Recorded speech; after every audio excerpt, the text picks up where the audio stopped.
আজকের গুরু শিষ্য পালাটা তো অন্যরকম। আরিফ দেওয়ান সাহেব একটি কথা বলেছে, সে কথাটা হলো বর্তমান যুগে গান মানুষের চোখে চলে গেছে। বর্তমান যুগে গান মানুষের চোখে চলে গেছে, এখন মানুষের গান কানে নাই। কেন? ফেসবুকে দেখি মাঝে মাঝে, দেখলে মন রাইছে গান ছেড়ে দেই। কি এগুলো দেখলে মন চায় যে গান ছেড়ে দেই, গানের ব্যবসা আর ভাল লাগে না। কারণ গানের অপর নাম হলো জ্ঞান। এই গানের অপর নাম জ্ঞান। এখন জ্ঞান অর্জন করতে যে আমরা জ্ঞান হারায় ফেলি। জ্ঞান অর্জন করতে যে এই গান শুনা জ্ঞান হারায় ফেলি। এটা আমার ব্যাখ্যা দিতে হবে না, আপনারা জ্ঞানী, আপনারা এই ভালো বুঝেন যে আমি কি বলতে চাচ্ছি। কিন্তু সে গান গাওয়া যায় না, শিল্পীও পাই না। বাংলাদেশের শিল্পীর অভাব নাই, বাংলাদেশে বয়াতি বা শিল্পীর কোনো অভাব নাই। ৮০,০০০ ৯০,০০০ টিয়া লাগে বায়না করে আনতে। হারাডা রাত জ্বরের ফেসলা বাইরে গেল, কি গুলো হ্যাঁ জানে আর হ্যাঁ খোদাই জানে। তার কিছু বললাম না, এখানেই বললাম যে গানের অপর নাম জ্ঞান। বাংলাদেশে একজন সুনামধন্য গায়ক আরিফ দেওয়ান সাহেব, আমি তো বলবান মানুষ, পাগল মনির পাগল ছাগল মানুষ, কিছুই জানি না, আমাকে শিষ্যের পালা দিয়েছে, কিছু আদায় করার সুযোগ করে দিবে। আমি যেন কিছু আজকে আদায় করতে পারি।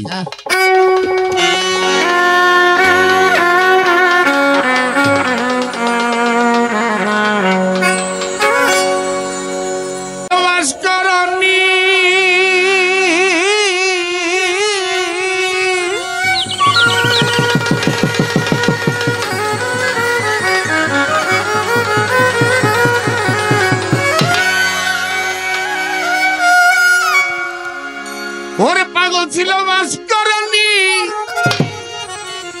বাবা, যার প্রেমে পড়ি আগো নবী।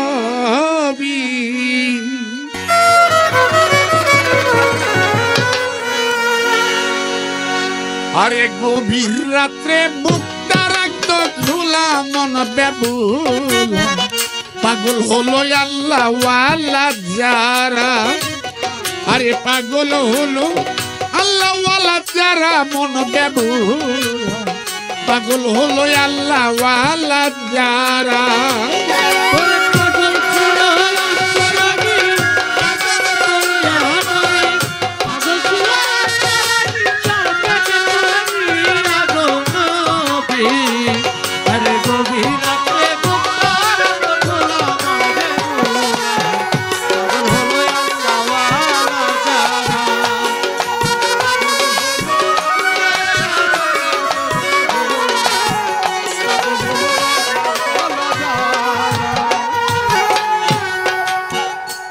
পাগল ছিল ওয়াসকরণী, যার প্রেমে পড়িয়া নবী, গভীর রাত্রে বুকটা রাখতো খোলা। নিশি রাত্রে রাসূল ঘরে থাকতেন না, প্রায় প্রায় উনি বাইরে চলে যেতেন। আমাদের রাসূল 13টা মতান্তর 14টা বিয়ে করেছেন। প্রত্যেকটা মেয়ে একটা বা দুইটা বিয়ে হয়েছে, কারো লোকে একটা দুইটা পোলামানো আছে। এক কুমারী বিয়ে করেছেন আবু বকর সিদ্দিকের মেয়ে আয়েশা সিদ্দিকা। আয়েশার বয়স 7, রাসূলের বয়স 52। এই 7 বছরের মেয়ে 52 বছর বয়সে বিয়ে করলেন। বিয়ে করে তার বাবার বাড়িতে রাখলেন 2 বছর। 7-এর লোকে 2 যোগ দিলে কত হয়? 9 বছর। রাসূল বিয়ে করেছেন 52 বছর বয়সে, তাহলে এদিক দিয়ে আবার 52 লোক আরো 2 যোগ দেই, কত আসবে? 54 বছর। এই 54 বছর বয়সে 9 বছর একটি মেয়ে ঘরে তুলে আনলেন আয়েশা সিদ্দিকা। আয়েশা সিদ্দিকা দেখে প্রায় প্রায় নবী গভীর রাতে ঘর থেকে বাড়ায় জায়গা। আয়েশা মনে মনে ভাবে, আমি কুমারী মাইয়া, রাসূল আমারে রাইখা এই রাতে কার ঘরে যায়, আমি আজকে দেখুন। ঘুমের ভাব দিয়ে নবী শুয়ে আছে, আয়সা ঘুমের ভাব দিয়ে শুয়ে রয়েছে। নিশি রাত্রে রাসূল আস্তে করে ঘর থেকে বাড়াই গেছে। আয়সা সিদ্দিকাও আস্তে আস্তে বাড়াইছে। আয়সা খেয়াল করে দেখে আমার রাসূল একটি পাহাড়ের উপরে উঠতেছে। একটা পাহাড়ের উপরে উঠে এই বুকের জামাটা সরাই দিছে। এই বুকের জামা সরাইয়া ইয়া মনের দিকে ফিরাইয়া রাসূল অজরে কাঁদতেছে। রাসূল কাঁদে। আয়েশা সিদ্দিকা দেখে আস্তে করে ঘরে চলে আসছে। কিছুক্ষণ পর আমার রাসূল ঘরে গেলেন। বিবি আয়েশা সিদ্দিকা জোরাত করে বলছে, হে আল্লাহর রাসূল, আমাকে বেয়াদবি মাফ করবেন, আমি বুঝতে পারিনি। তবে একটা জিনিস জানতে চাই, এই নিশিরাত্রে আপনি পাহাড়ের উপরে উঠা ইয়া মনের দিকে মুখ ফিরাইয়া বুকের জামা সরাইয়া আপনি অজরে কাঁদেন কেন? আমার রাসূল দুইটা চোখের পানি ছেড়ে দুইটা চোখের পানি ছেড়ে দিয়ে বলছে, আয়েশা রে, তুমি যদি জানতে আমাকে এই প্রশ্ন করতে না। তুমি কি জানো আমার বুকে প্রচুর জ্বালা যন্ত্রণা হয়, এই মায়া জালে পড়ে আমার বুকে জ্বালা যন্ত্রণা হয়। আমি যখন সহ্য করতে না পারি, লোক সমাজে যেতে পারি না, তখন এই নিশিরাত আমি পাহাড়ে উঠে পাহাড়ে উঠে ইয়া মনের দিকে মুখ ফিরাইয়া বুকের জামাটা সরাইয়া দিই।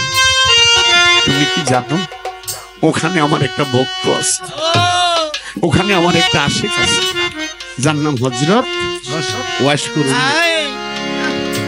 ওই মন থেকে সে নাকের নিঃশ্বাসটা ছাড়ে, আর ওই বাতাসটাই আমার বুকে যখন লাগে আমি শীতল।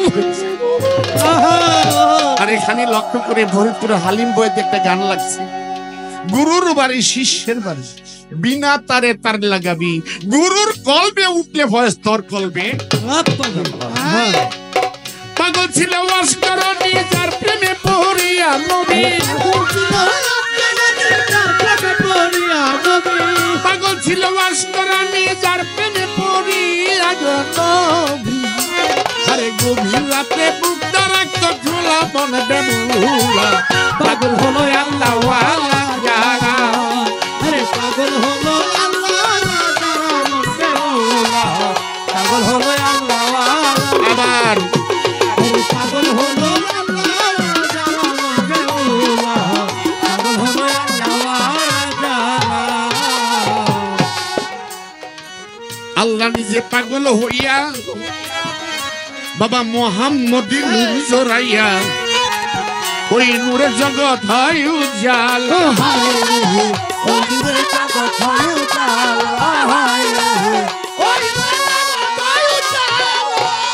আমার আল্লাহ নিজে পাগল হইয়া মুহাম্মদী নূর জড়াইয়া ওই নূরে জগৎ হয় উজাল। ওই নূরে জগৎ হয় উজাল, ওই নূরে জগৎ হয় উজাল। আমার নবী নূরে জগৎ পয়দা যে না মানে হারাম জাদা, নবী নূরে জগৎ পয়দা যে না মানে হারাম জাদা। সে হইল এজিদেরই সালামন বেমুলা, পাগল হলো আল্লাহ ওয়ালা যারা।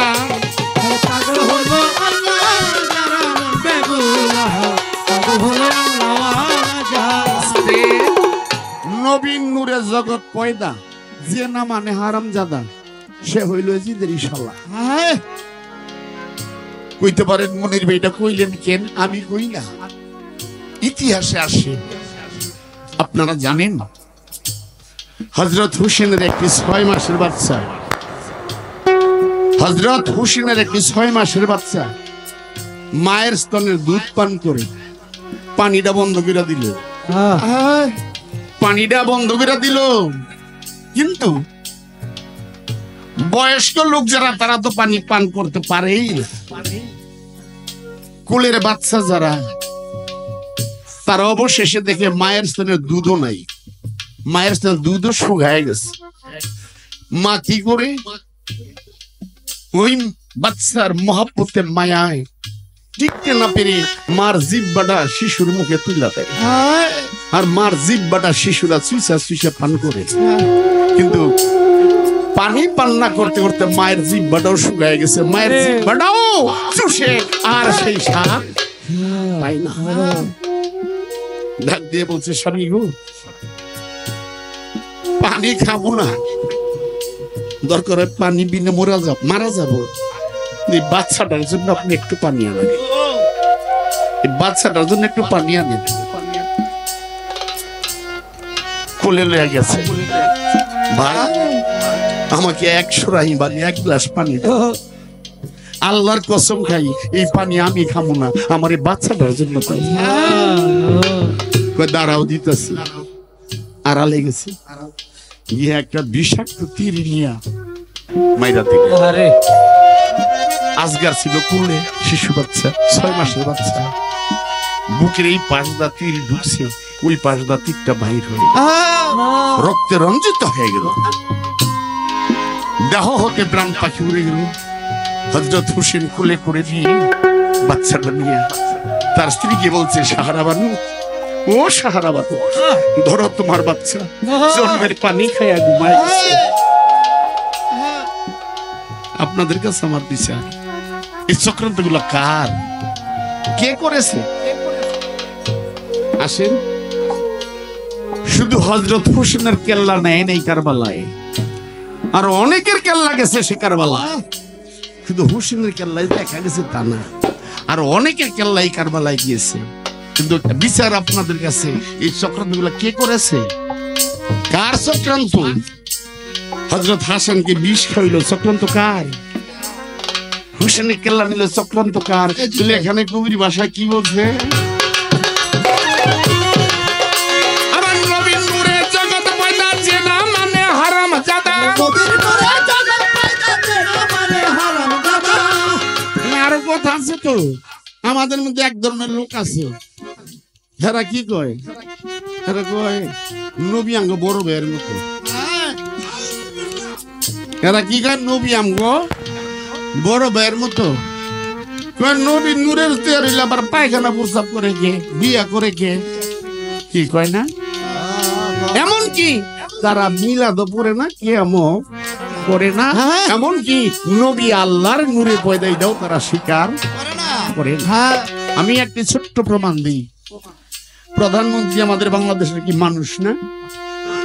আমি পাগল মনে কি মানুষ না? আপনাদের এলাকার এমপি আহুক, এখানে আপনাদের এলাকার যে এমপি বা মন্ত্রী আকম মুজাম্মিল সাহেব, উনি যেখানে আসে চেয়ারে বসে রয়েছে, আপনাদের তারে প্রধান অতিথি বানাইলেন। এই জায়গায় যদি শেখ হাসিনা আসে, উনি কি চেয়ারে বসবে? না। শেখ হাসিনা বন্ধ করো, শেখ হাসিনা মানুষ, আকম মুজাম্মিল কি মানুষ না? তবে এই জ্ঞানটা কি আমাদের হয় না, শেখ হাসিনা কি মানুষ আর আমাদের আকম মুজাম্মিল কি মানুষ? শেখ হাসিনার পাওয়ার আর আকম মুজাম্মিল পাওয়ার কি এক? আরে পাওয়ারটা তারা দেখে না, তারা নবী আমাদের মতো। কি শুধু এইটা আমি একটা ছোট্ট প্রমাণ দিলাম। আমার নবীর নূরে জগৎ পয়দা যে না মানে হারাম জাদা। নবীর নূরে জগৎ পয়দা যে না মানে হারাম জাদা। সে হইল ইয়াজিদের সালামন বেদুলা, পাগল হলো আল্লাহ ওয়াল্লাহ যারা। ওরে পাগল হলো আল্লাহ বেদুলা, পাগল হলো আল্লাহ ওয়াল্লাহ যারা। ওরে পাগল হলো আল্লাহ বেদুলা, পাগল হলো আল্লাহ ওয়াল্লাহ যারা। মুসা নবী পাগল হইয়া বাবা তুর পাহাড়ে যায় চলিয়া, মুসার কথার জবাব দে বাড়ি তালা।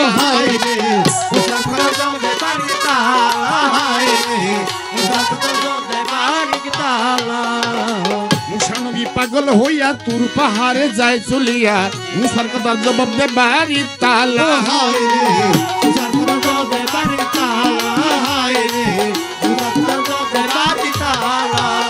আমার আল্লাহ নিজে দেখতে আইলো, পাহাড় যাইলা সুরমা হইল। আল্লাহ নিজে দেখ খার করে দিলেন, পথের ভিখারি হয়ে গেল। আমার আল্লাহ কয় এই ফেরেশতারা এখনো তো আইয়ুব আমারে ভুলে না, এখন তো সে পথের ভিখারি, তার রাজত্ব নাই, কিচ্ছু নাই, এখন আইয়ুব আমাকে স্মরণ করো। কত করবো না, ওই যে তার ঘরে সুন্দর সুন্দর 7টা বউ আছে, এই বউ আছে দেখে আপনারা ডাকে না, তোমরা জানো না তা আইয়ুব আমাকে ডাকে। আপনি দেখেন পরীক্ষা কইরা আইয়ুব নবীর গায়ে দিল কুষ্ঠরোগ, এমন কুষ্ঠরোগ শরীরের মাংস গুলা সিরা সিরা খুশে খুশে পরে গায়ে কিরা হয়ে গেছে, দুর্গন্ধে মানুষ থাকতে পারে না। একে একে একে একে প্রত্যেকটা স্ত্রী চলে গেলেন।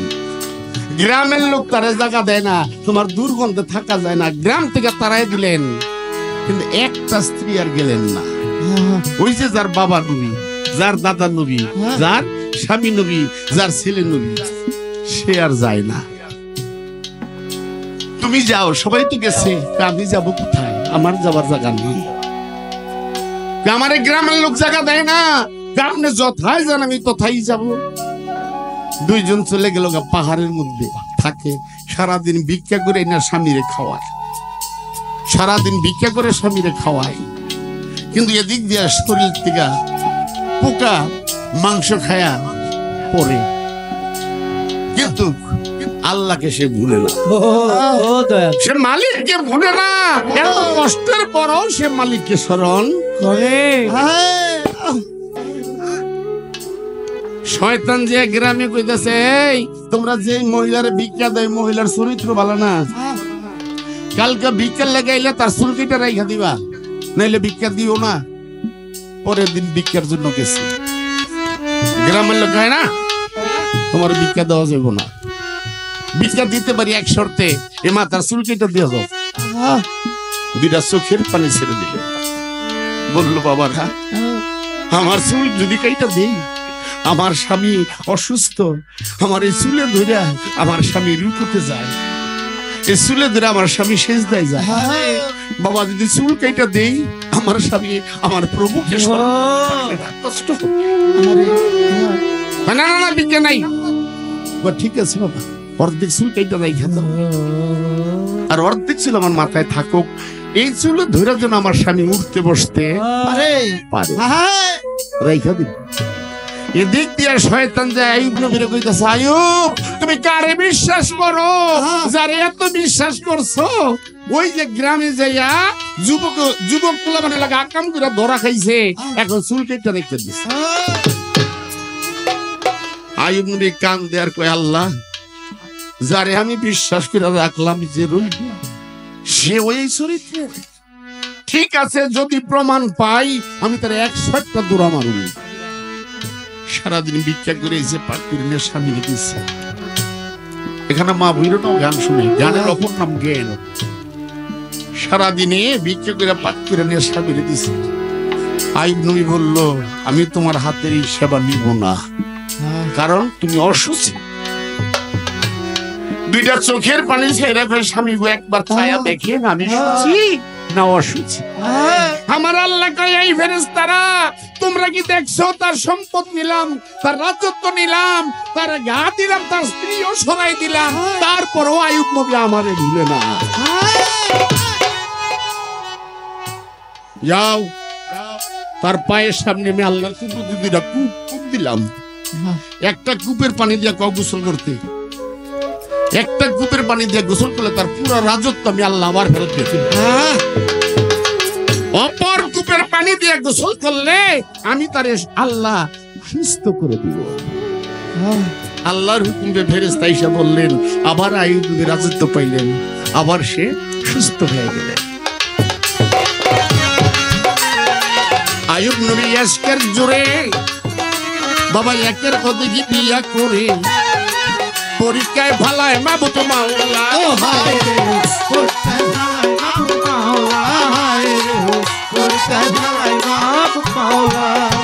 সকাল বিবি ধুর ধুর করে আইয়ুব নবীরে গেল ছেড়ে, সকাল বিবি ধুর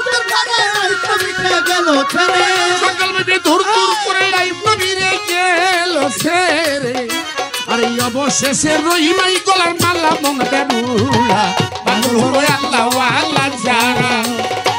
পাগল হলো আল্লাহওয়ালা যারা মরতে গোলা পাগল হলো তারা আল্লাহওয়ালা আরে পাগল হলো আল্লাহওয়ালা যারা মরতে গোলা পাগল হলো তারা আল্লাহওয়ালা আশেকার মাশেক যারা তারাই জানে পাগল কারা পাগল দিয়াই জগৎ ঘেরা ও হায় রে পাগল দিয়াই জগৎ ঘেরা হায় রে পাগল দিয়াই জগৎ ঘেরা আশেকার মাশেক যারা তারাই জানে পাগল কারা পাগল দিয়াই জগৎ ঘেরা ও হায় রে পাগল দিয়াই জগৎ ঘেরা হায় রে পাগল দিয়াই জগৎ ঘেরা এবার পাগল মনির কয় ভাবিয়া দেখ না একবার পাগল হইয়া পাগল মনির কয় ভাবিয়া দেখ না একবার পাগল হইয়া পাগল মনির কয় ভাবিয়া দেখ না একবার পাগল রে হইয়া আরে মুর্শিদ রূপে আরে মুর্শিদ রূপে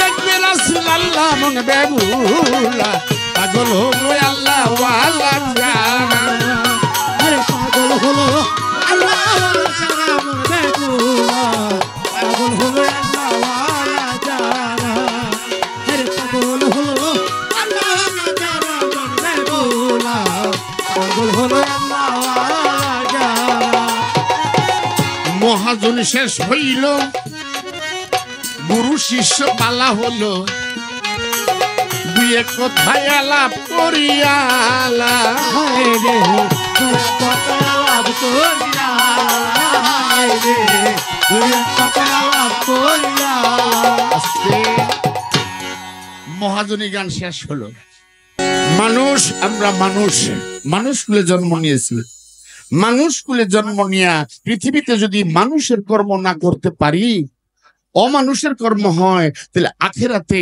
আমরা মালিকের কাছে জবাব দিতে পারবো না আমার সেই দিকে লক্ষ্য করে দয়ালের দরবারে আসছি দয়ালকে স্মরণ করে আমার প্রার্থনাজনক একটি গান থাকবে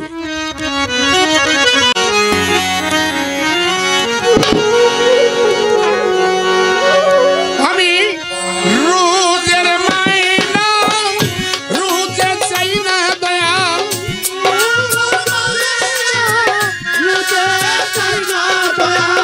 রোজের মাইনা রোজে চাই না দয়াল দিও তুমি একবারে দেখো তুমি রাখিবা আমার নোয়ালিশা দরবারি আমার দয়া লেরি দরবারি আমায় চাকর নিরাখিবা আমার আমি রোজে মানা রোজে চাই না আমি রোজে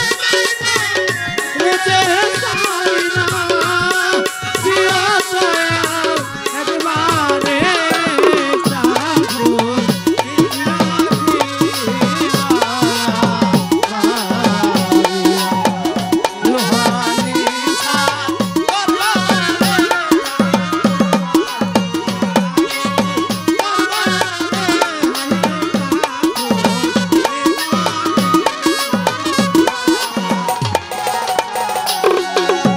চাই না রতন সোনারি ধনওয়ালিশা তোমারে পাইলেই দুঃখ সারি চাই না রতন সোনারি দহলিকা তোমারে ভাইলে দুঃখ আমি চাই না রতন সোনারি ধন মুর্শিদ তোমারে পাইলে দুঃখ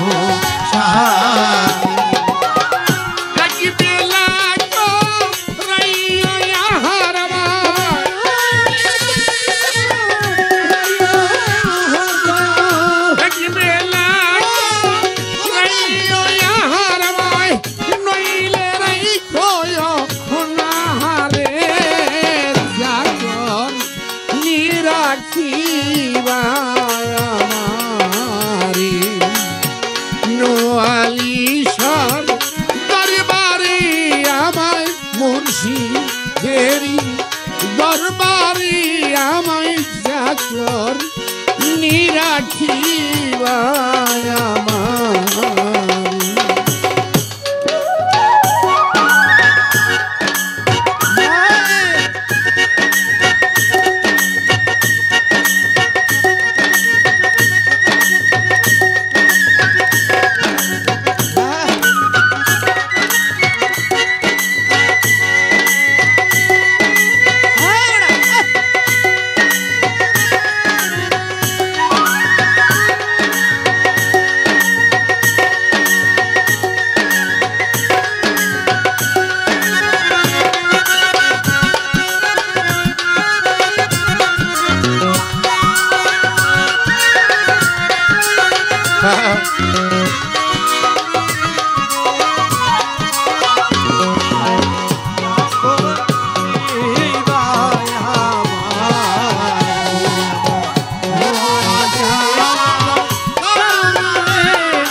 বলিব দয়াল জান আমার কেহ নাই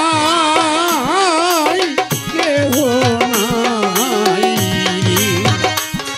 আমি কি বলিব দয়াল কেহ নাই কেহ নাই আমি কি বলিব দয়াল জান আমার কেহ নাই কেহ নাই এই দরখাস্ত নিবেদিত দয়াল নিবেদিত এই দরখাস্ত নিবেদিত দয়াল রাইখো তুমি নজরে নিরাখিবা আমারে নোয়ালিশার দরবারে আমায় চাকর নিরাখিবা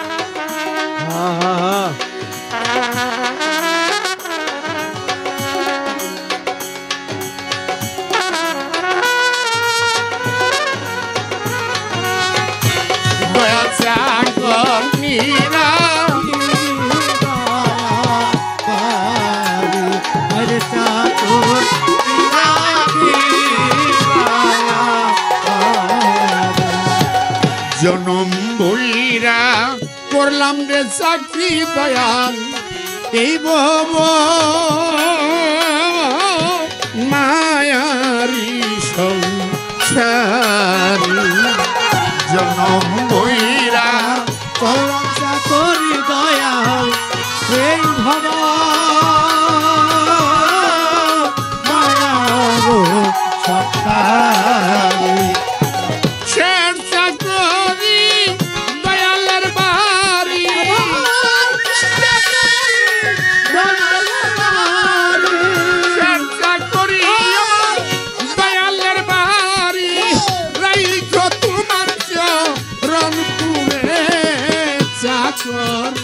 নিরাখিবা আমারে নোয়ালিশার দরবারে আমার নোয়ালিশার দরবারে হায়রে চাকর নিরাখিবা আমারে আমি রোজের মাইনা রোজে চাই না দয়াল রোজে চাই দয়াল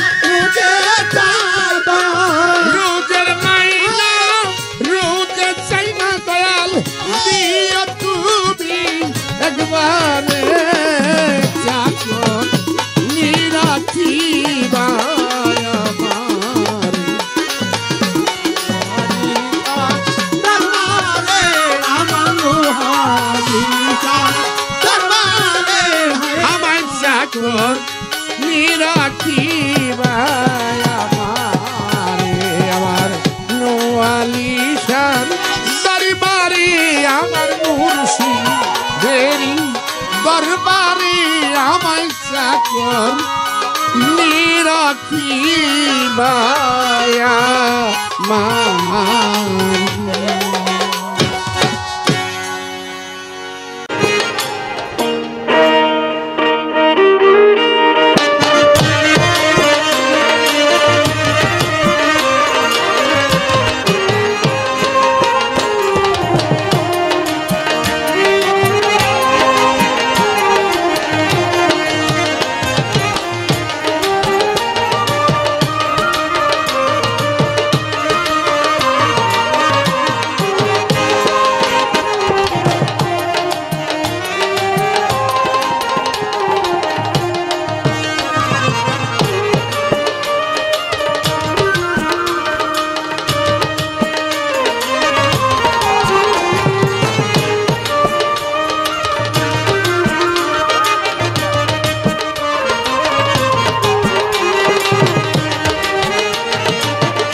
আমার মনির ভাই হলো ভাবি, আমার হলো বাবু। এই আমাদের আমাদের লোহানিশা হাউস সমিতির মহিলা সম্পাদিকা আমার ভাবি সাহেবান প্রীতি এই মিউজিকে সন্তুষ্ট হয়ে 200 টাকা পুরস্কার দিচ্ছে। আমি তো ছোট মানুষ, আমার একটু বেশি দিলে ভালো হইতো। সুখী অত্যন্ত সুন্দর ভাবে প্রাঞ্জল ভাষায় গুরু এবং শিষ্য গানে পর্ব শুরু হয়ে গেল। ধন্যবাদ। শিষ্যের ভূমিকা অবতীর্ণ হয়ে জনাব পাগলমণি সাহেব তার মূল্যবান বক্তব্য, প্রশ্ন, যুক্তি, তর্ক উপস্থাপন করতে তিনি সমর্থ হয়েছেন। আমার পক্ষ থেকে, আপনাদের পক্ষ থেকে তাকে ধন্যবাদ। প্রথম তার যে বিষয়, আমার একটি কথা ছিল, রণে বনে তীর্থস্থানে মুখরিত তোমার গানে, ওরে মনকে বন্ধ, মনকে ছন্দ, মনকে না দিও লাই, তোমার মনের সঙ্গে কইও কথা, মনকে যাইতো ভাই। মনে যদি করে কার্য তবে সকল শক্তি হয়, সকলে করিতে পারে বাচান মহাশয়। মনের গুরু পবন, পবনের গুরু হইল নিগম নিরঞ্জন, তাই গুরুর কাছে যাইয়া শিষ্য হইয়া করতে হবে তোমার সাধন ভজন। কৃষ্ণে আর রামের নাম বড়ই মধুর, যে জমাই জপে না সে বড় চতুর, তারিফের বহু নাম খাসো এক নাম, সেই নাম জপরে বান্ধা মারফত মোকাম। এই অর্থ এসে গেল, সেই নাম জপিলে জীবের যত পাপ হরে, জীবের কি সাধ্য আছে বা জানত পাপ করে। এই কৃষ্ণ এবং রামের নাম যে লইতে পারে, তার যতই আছে পাপ, সকল পাপ তার যায় গহরে। তবে মনশিক্ষা বলতে গেলে আমার অনেক হবে দেরি,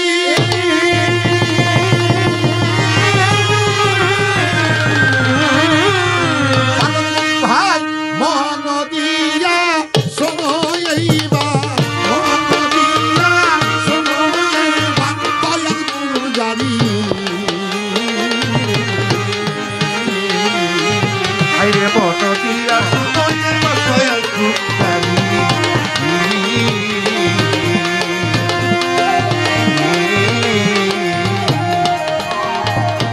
কৃষ্ণের নাম রামের নাম বড়ই মধুর।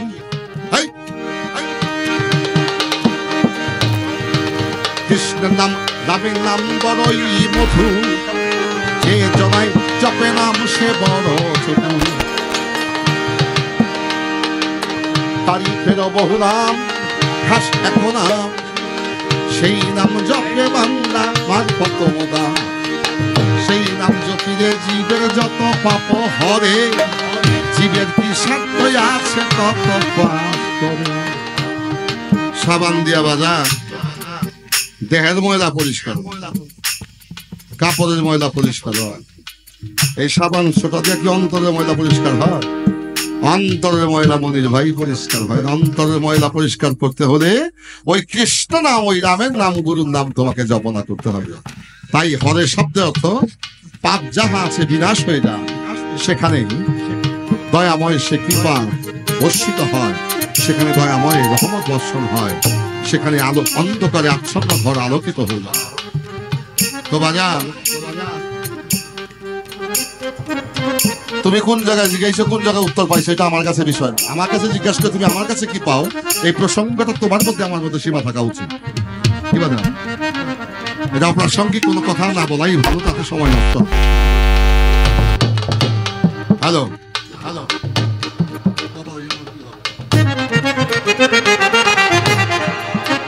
এবার প্রশ্ন করেছে যেমন তেমন, একটা কথাই আমায় দিয়েছে তুলনা, সেই কথাটা না বললে বাজান সবাই চলবে না। রাজা হইয়া যদি ভিক্ষা বাজান প্রজার কাছ থেকে করে গ্রহণ, সেই রাজার কাছে প্রজা হইয়া ভিক্ষায় আমি চাইব কেমন? রাজায় যদি ভিক্ষা করে সে প্রজারে কি দান করবে? কেন বললেন এই কথাটা? তার প্রসঙ্গ একটা কথাটা শেষ হয়ে গেছে, শেষ ছিল, পুনরায় আবার তিনি তুলছেন। কি কথা? আমার গান ছিল বন্দনা সঙ্গীত পরিশেষে যে কোনো একটা গান শিল্পী তার মনে আকাঙ্ক্ষা থেকে গাইতে পারে। এটা বড় পীরের জীবনে হইতে, খাজার জীবনে হতে পারে, নবীর শান হতে পারে, ওজন হতে পারে, এটা তার ইচ্ছা। এই কথা এখানে শেষ। কিন্তু এই গানের মধ্যে পেশ ধরলো, তুমি নিজ গুণে না আসি রেখে তোমারে আনতে পারে দয়া করে এসো দয়াল, লোহালিসা আসো তোমার ভক্তগণের হৃদ মন্দির। তুমি তো চাও, তুমি আমারে দিবা না। যদি গানের কথাটা এরকম হয়, বন্দনা শেষে যার যেরকম ইচ্ছা সেরকম সে গাইতে পারে, ওই কথাটা থাকলে আর এই কথাটা তোমার এখানে আসা বাঞ্ছনীয় নয়, অপ্রাসঙ্গিক হয়ে গেল। প্রোটোকল এবং প্রসিডিউর এটাকে মেনটেন করতে হবে, এটাকে বুঝতে হবে, ধারণ করতে হবে। এবার আসা যা, আমার ভক্ত বললেন, শিষ্য বললেন যে রাজা হইয়া প্রজার কাছে যদি ভিক্ষা চাই কেমন হয়? না, আমি প্রজার কাছে ভিক্ষা চাইনি, আমি এক রাজা, আজকে আমি এক মহারাজার কাছে ভিক্ষা চাই। আমি হইলাম এখানে ক্ষুদ্র রাজা, আর লোহালি সাবাও হইল মহারাজা। তাই ক্ষুদ্র রাজা মহারাজার কাছে ভিক্ষা চাইতে পারে, আমি তোমার কাছে চাই। এখন একটা প্রশ্ন, কথা বল, আগে কি মাস্টার পড়ে না ছাত্র পড়ে? সরাসরি রস্যই দীর্ঘ ক খ গ ঘ ম স্বরবর্ণ ব্যঞ্জন বর্ণ, এটা কি মাস্টার জানে না? জানে।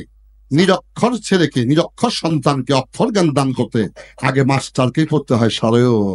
ছাত্র কয় সরেও, মাস্টার কয় সরেয়া, ছাত্রকে বলতে হয় সরায়া। তোমাকে অক্ষর দেওয়ার জন্য আমাকে বাজান স্বরবর্ণ ব্যঞ্জন বর্ণ, ইহা অনেক আগে আমি শেষ করছি। যে স্বরবর্ণ ব্যঞ্জন শেষ করছে, এখন আর তার পড়ার সময় না। একজন নিরক্ষর সন্তানকে, ছেলেকে অক্ষর জ্ঞান দান করার জন্য মাস্টারকে আগে পড়তে হয়। আমি যদি ভজন ভাব তোমাকে না শিখাই, তুমি ভজন ভাব কিভাবে জানবো? আসেন, আমার মিতা বইলা গেল যে অংশা মানুষ জীবনে এদিক সেদিক হয়, যারা এদিক সেদিক হয় ওগা, এটা আমাদের আসলে আমি প্রেমিক জ্ঞানিক লোক যদি 50 জন থাকে, আমি 5 কোটি লোকের চোবা। অহিক লোকের জন্য গান নয়, অহিক লোকের জন্য বাউল গান নয়, অলিয়া উলিয়া দরবার নয়, এটা প্রেমিকের জন্য। কি বলেন আপনারা?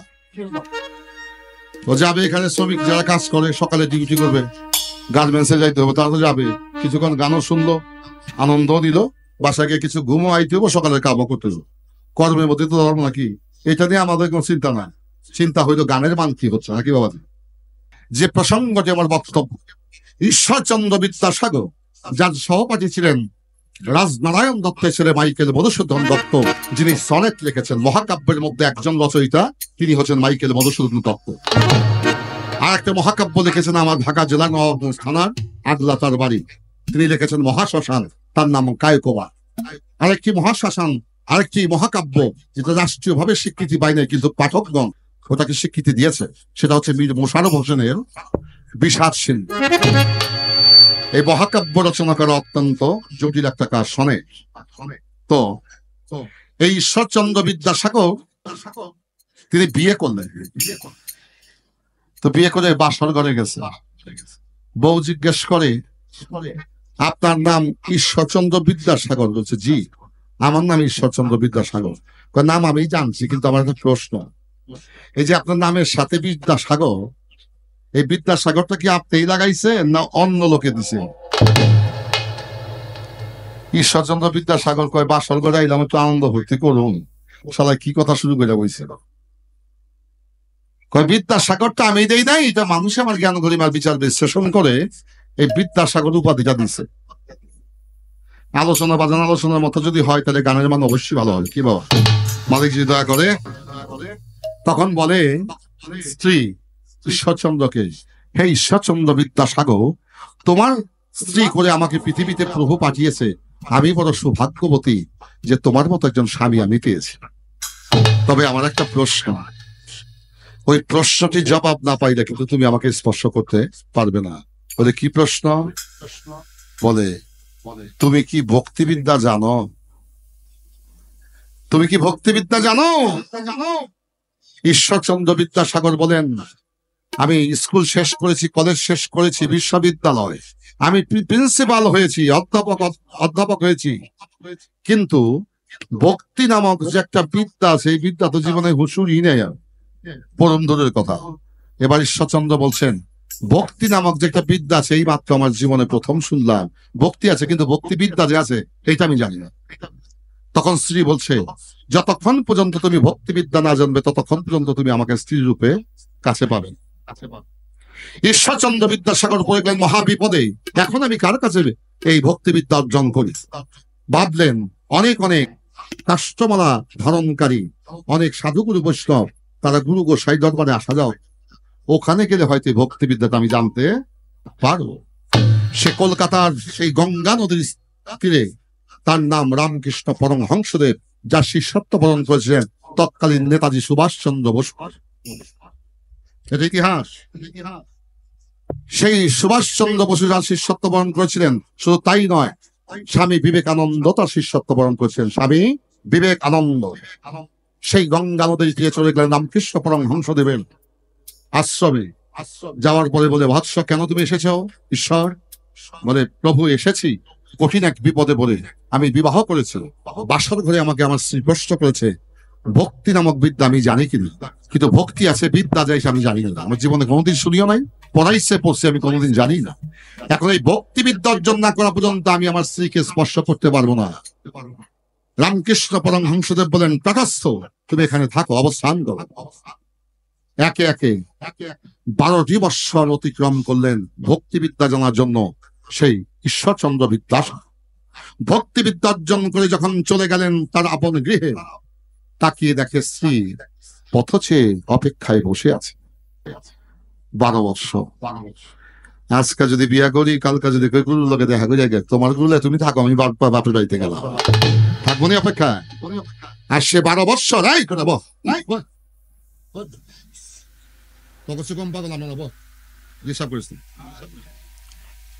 এক একটা কথা হিমালয় পর্বতের চেয়ে ওজন হবে বাজান।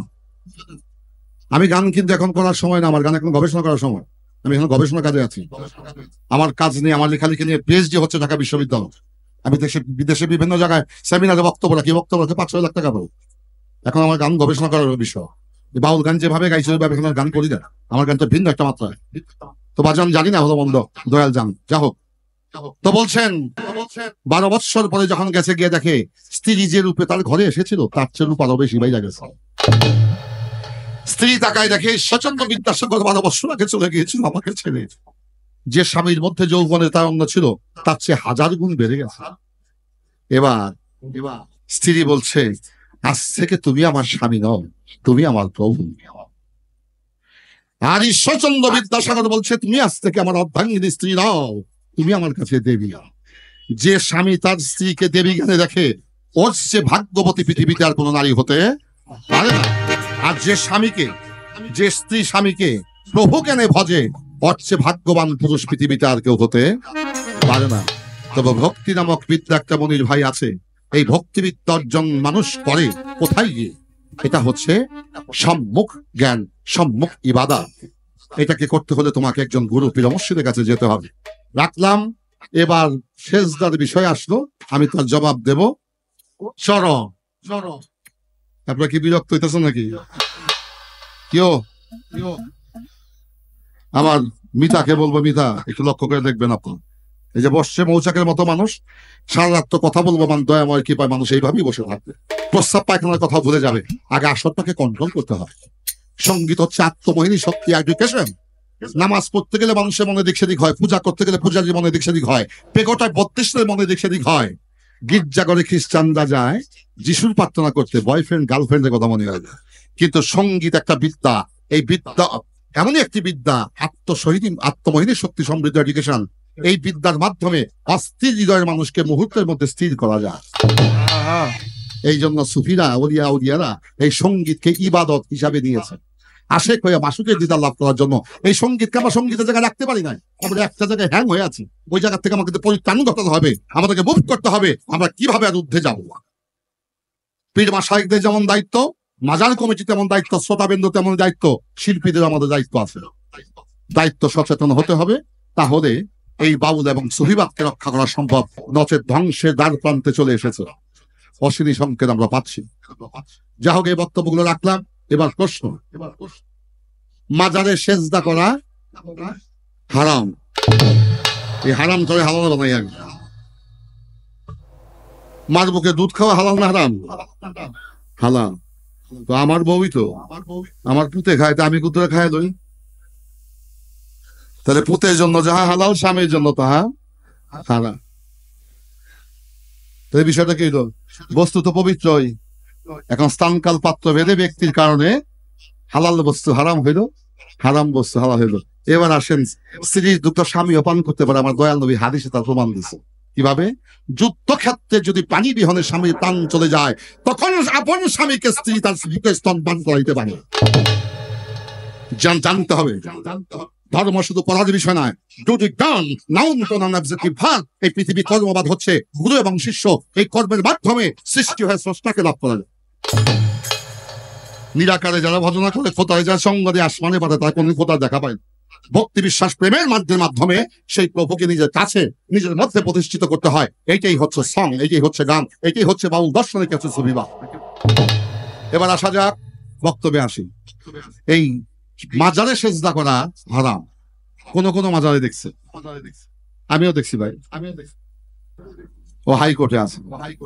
ওহাবি মার্কা লোকেরা যদি আশেকে রাসূলদের দরবারে কর্তৃত্ব পায়, তা তো ওহাবি মতবাদটাই প্রতিষ্ঠিত করবে। হ্যাঁ, ওরা ইসলামের পোশাক ধারণ করে, মুখে পবিত্র কোরআনের বাণী, মাথায় কি সুন্দর টুপি লাগায়, বাবা রে বাবা। হ্যাঁ, কি আল খেলনা, হাতে তসবিহ, চেহারা দেখলে মনে হয় ওইটা ইয়েজিদের মিয়া ভাই। হ্যাঁ, মেহেন্দি দাড়ির মধ্যে লাগাইলেই প্রকৃত মুসলমান মুমিন হওয়া যায় না, তার অন্তরকে মুমিন করতে হয়। কি কথা খারাপ বললাম নেই? আসেন, যারা এই মাজার মসজিদের মধ্যে আপনার ইমাম সাব্যস্ত করবেন, সে যেন আহলে বায়তের পায়বন্ধ, সে যেন আলিয়া মাদ্রাসা ছাত্র হয়। ইহা ছাড়া অন্য মাদ্রাসা ছাত্র হইলে আপনার মধ্যে বেজাল ঢুকাইতে শুরু করবে। আচ্ছা, আমার মনির ভাই কইছে ইমাম হোসেন যে কারবালার প্রান্তে শহীদ করছে কারা? এই হিন্দুস্তানের হিন্দুরা, ব্রিটিশের খ্রিস্টানেরা, চীনের বৌদ্ধরা, এরাও নামধারী মুসলমান। 10,000 ছিল কোরআনে হাফেজ, 10,000-এর মধ্যে 7,000 ছিল কোরআনে হাফেজ, 3,000 ছিল মুফতি। এই 10,000 লোকের সামনে ইমাম হোসাইনকে হত্যা করেছিল সীমা। তখন তারা যায় আর কয়, এই সীমা তাড়াতাড়ি কাম শেষ কর, আমাদের আসরের নামাজ কায়জা হয়ে যাও। কত বড় নামাজি, যারা নানায় নামাজ দিয়ে আসছে, যারা ইসলামকে প্রতিষ্ঠিত করেছে, তাকে হত্যা করে তারা নামাজ পড়বো। ওই নামাজে কোথায় খুশি হইব রে ভাই, বাপ ডাকায় দিব। এই সত্য কথা বলেছে, ইউটিউব চ্যানেল তো রেকর্ড করতেছে। আমার বিরুদ্ধে হুলিয়া জারি এসপি আমাকে কয়েকবার সাবধান করছে। আল্লাহ পৃথিবীতে পাঠাইছে, মরণ আছেই। সত্যকে প্রতিষ্ঠিত করতে গিয়ে যদি মরি, আমার সেই মরণ হবে শ্রেষ্ঠ মৃত্যু। তো এবার আসেন, ইমাম হোসাইনকে যখন কারবালার প্রান্তরে শহীদ করেন, তার আগের ঘটনা আপনাকে বিরক্ত দিতেছেন নাকি? আবার আমি কিন্তু অল্প সময় অনেক কথা ডেলিভারি দেওয়ার চেষ্টা করছি বাজান, যা যে বলে সে বলে, তার মালিক জানে যাতে কত কষ্ট হয়। কারবালার প্রান্তরে চলে গেলেন ইমাম হোসাইন, তার 2 হাতে খড়গ, দুলদুল ঘোড়া থেকে তিনি নামলেন, যুদ্ধে নামলেন। সে দামামার, সে বাদ্য বাজনার বাদ্য, তার হৃদয়ে দামামা বেজে উঠে অগ্নিরূপে। সেই যুদ্ধের ময়দানে হোসাইন যুদ্ধ ঘোষণা করলেন। এজিদের সৈন্য 10 জন আসে শেষ, 50 জন আসে শেষ, 100 আসে শেষ, 200 আসে শেষ। 2 হাতে 2 খঞ্জর চালাতে শুরু করলেন। একটা সৈন্য ইমাম হোসাইনকে পরাজিত করতে পারে না, একটা আঘাতও তাকে করতে পারে না, কারণ তার মধ্যে খোদাই শক্তি প্রতিষ্ঠিত হয়েছে। যার মধ্যে খোদাই শক্তি প্রতিষ্ঠিত হয় তাকে পৃথিবীর কোন শত্রুপক্ষ ধ্বংস করতে পারে না। ইমাম হোসাইন তলোয়ার চালাইতে লাগলেন। তলোয়ার চালাইতে চালাইতে এজিদের সেনাবাহিনী প্রায় শেষ, কিছু আছে। সেনাপতি পাহাড় থেকে ঘোষণা করলেন, হে সৈন্যগণ, ইমাম হোসাইনের মধ্যে খোদাই শক্তি প্রকাশ পেয়েছে, তাই ইমাম হোসেনের সাথে পৃথিবীর লোক একত্রিত হয়ে যুদ্ধ করলে এখন আর কেউ পারবে না। তোমরা যদি বাঁচতে চাও, যার যার নিরাপদ আশ্রয়ে চলে যাও। সকলে দৌড়ায় পালিয়ে গেল। ইমাম হোসেন তাকিয়ে দেখে কারবালার প্রান্ত রক্তের বন্যা বয়ে গেছে, লাশ আর লাশ, রক্ত আর রক্ত। আকাশের দিকে কিছুক্ষণ ইমাম হোসেন তাকিয়ে রইলেন, জমিনের দিকে তাকালেন, নিজের দিকে যখন তাকালেন, তাকিয়ে দেখে কথা থেকে। আমি সকলের চরণে হাত থেকে অনুরোধ করব, মুসলমানদের কথা জানা দরকার আছে। এবার ইমাম হোসাইন দীর্ঘদিনের পিপাসী ক্ষুধার্ত, যুদ্ধে জয় হয়ে গেল। মালিককে বললেন, হে প্রভু দয়াময়, যে পানি বিহনে, স্তনের দুগ্ধ বিহনে দুধের শিশু আজগা শহীদ হয়ে গেল, ইমাম বংশ শেষ হয়ে গেল। আজকে দেখো প্রভু, আজকে যুদ্ধের ময়দান অবমুক্ত, আর শত্রুপক্ষ নাই। পিপাসিত ইমাম হোসাইন চলে গেলেন ফুরাত নদীর তীরে। গিয়ে তিনি তার শেরবান খুললেন। হযরত আইয়ুব আলাইহিস সালামের যুদ্ধ বন্ধন ছিল ডান হাতে, সেই কবচ খুললেন। বুকে ছিল বক্ষবন্ধন, খুললেন, খুলে গিয়ে নামলেন সে ফুরাত নদীতে। কবি নজরুল এখানে গান লিখেছে, ফোরাতের পানিতে নেমে ফাতেমার দুলাল কাঁদে, আঝরণে রে। ফোরাতের পানিতে নেমে স্বাধীন নাম কাশেম শহীদ, সেই পানি বিহনে রে, সেই পানি বিহনে ফোরাতের পানিতে নেমে ফাতেমার দুলাল কাঁদে, অঝরণে রে। পানিতে নামলেন, হাতে রাঞ্জুলে পানি নিলেন। সীমার দূর থেকে লক্ষ্য করে তাকিয়ে তাকে ইমাম হোসাইনকে দেখে। হাতে রাঞ্জুলের পানি নিয়ে যখন সামনে নিলেন, কিছুক্ষণ সেই পানির দিকে তাকিয়ে 2 চোখের পানি ছেড়ে হোসেন পানি ছেড়ে, সীমার ভাবে হোসেনের পানি পান করার শক্তিও চলে গেছে। আমার সুযোগ চলে আসছে তাকে হত্যা করা। পানি ছেড়ে দিয়ে, চোখের পানি ছেড়ে দিয়ে ভাবতে লাগলেন, হোসাইন, এই পানি বিহনে ইমাম বংশ শেষ হয়ে গেল, আমি একা বেঁচে আছি। এই পানি পান করে আমার বেঁচে দেখে খিলাপ হবে, আমি এই পানি আর পান করব না। হাতের পানি ছেড়ে চলে গেলেন তিনি রাঙা। আকাশের দিকে তাকালেন, নিজের দিকে তাকালেন, 2 চোখের পানি ছেড়ে হোসেন কাঁদতেছে। আর আমার নবীজির কথা বারবার তার মনে হচ্ছে। আমার নবী বলেছিল, আমি 3 টুকরা কাপড় দিয়ে গেলাম। মা ফাতেমা বলেছিল, কেন? বলে, আমার বংশে 3 জনে কাফনের কাপড় পাবে রে, 1 জনে কাফনের কাপড় পাবে। পূর্বের কথা নবী জানতেন। হোসেন পানি, চোখের পানি ছেড়ে কাঁদতে লাগলো। পিছন দিক হতে সীমার এসে ঝাপটা মেরে হোসেনকে ধরাশায়ী করে তার বুকের উপরে আঁঠু গেড়ে বসলো। হোসাইন বললেন, তুমি কে? বলে, আমার নাম সীমান। তুমি কেন আমার উপরে পাহাড়ের মতো ভার দিয়ে বসেছো? এই বাদামালাই, এই ছেলে বসো। বলে, তুমি কে? বলে, আমার নাম সীমান। কেন বসেছো? আমি তোমাকে হত্যা করবো। তুমি আমাকে হত্যা করতে পারবে কিনা আমাকে দেখতে হবে। তোমার বুকে জামা খুলে দাও। সীমান বলছে, তুমি কি আমার সাথে প্রবঞ্চনা করবে? বলে, ইমাম বংশের লোক মিথ্যা কথা কখনো বলে না। সীমান তার মুখের জামা খুলে দিলেন। ইমাম হোসেন নিচ থেকে তাকিয়ে দেখে সীমানের বুকে একটা পশম না।